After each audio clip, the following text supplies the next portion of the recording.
Today we're making peanut butter pie as part of our pie month. This peanut butter pie has a graham cracker crust, a fluffy peanut butter filling topped with whipped cream and crushed peanut butter cups. It's a peanut butter lover's dream come true. So today we're using the graham cracker crust. I really like this pie though with a chocolate crust, and sometimes I'll make it with Oreos or chocolate wafer cookies, but I forgot to get some at the store. So if you love that peanut butter chocolate combo, go ahead and use chocolate cookies in here instead of graham crackers. But I did, in my little food processor, I blended up, ground up about 5 to 6 graham crackers. You want 2/3 of a cup of graham cracker crumbs. I've got 2 tablespoons of melted butter in my bowl. So we're gonna add our graham cracker crumbs into that. And then we're gonna add in 2 tablespoons of granulated sugar. Then just go ahead and mix this up until it resembles the consistency of wet sand. For our pie, we're going to use 2 5-inch pie tins. Now, I have a link to these in the video description down below. We're going to take our graham cracker crust and just divide it as evenly as you can between the 2 pie tins. And then we wanted to push it into the bottom and up the sides of the pie tin. All right, we're going to bake them in a 350-degree Fahrenheit oven for about 6-7 minutes, or until they just start to turn golden brown along the edges.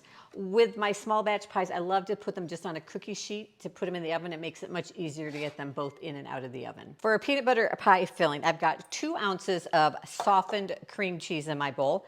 I'm going to add into it a 1/2 cup of powdered sugar. And then we're going to just mix that together until it's nice and creamy. All right, once you got it nice and smooth and fluffy, we are going to add in 2 tablespoons of milk. I'm using whole milk because that's what I had. You could also use 1/2 and 1/2 or whipping cream. A 1/2 teaspoon of vanilla. And then I have a 1/2 cup of peanut butter. Now, I like to use creamy peanut butter. I don't like using chunky peanut butter. And you want to use, if you're using like an all-natural peanut butter that doesn't have anything other than peanuts in it, you're going to get kind of a gritty texture to your pie. So I just usually use like Jif or Skippy or something like that. And go ahead, mix all that together. For the second part of our filling, we're going to take another bowl. I've got 3/4 cup of heavy whipping cream. And we are just going to whip that until it has a nice stiff peak on it. We're also going to be using some more whipping cream in a minute that we'll whip after this for the topping on top of the peanut butter pie if you want a little whipped cream topping.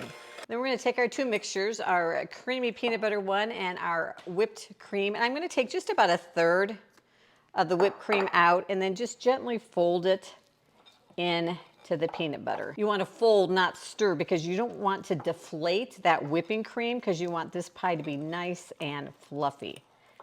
All right, once you've got that almost all the way incorporated, you may still see a few streaks of whipped cream. We're going to take the remaining whipped cream of that 3/4 cup of whipped cream and add it all in.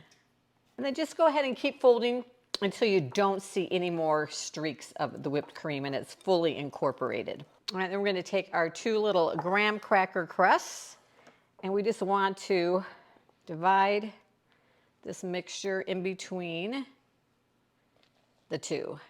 I tell you, this stuff tastes so good. Yum. All right. Just go ahead and smooth it on there. So good. We are going to I took another 1/2 cup of whipping cream, added about a 1/2 teaspoon of vanilla, 2 teaspoons of sugar to it, and whipped it till it formed a nice stiff peaks. And then we're just going to take it and put 1/2 of it. This is totally optional. You don't have to add this part if you don't want. I just think it makes it a little prettier. Adds a little extra creamy fluffiness to it. And go ahead and spread that. And then for the final touch, we're going to take a little Reese's peanut butter cup that I have chopped up and just sprinkle that on top. So yummy, so good. I promise that any peanut butter lovers in your family are going to love you and this pie. Now we're going to stick it in the refrigerator for a couple of hours or overnight to let it set up, and then we're going to dig in. And just a reminder, if you would like a printed recipe sheet of this recipe, all the information is down below. You can get yourself a binder and keep a copy of all of my small batch recipes in one place. So thanks for joining me in this video. Make sure you check out my other small batch pies down below, and I'll see you in the next video.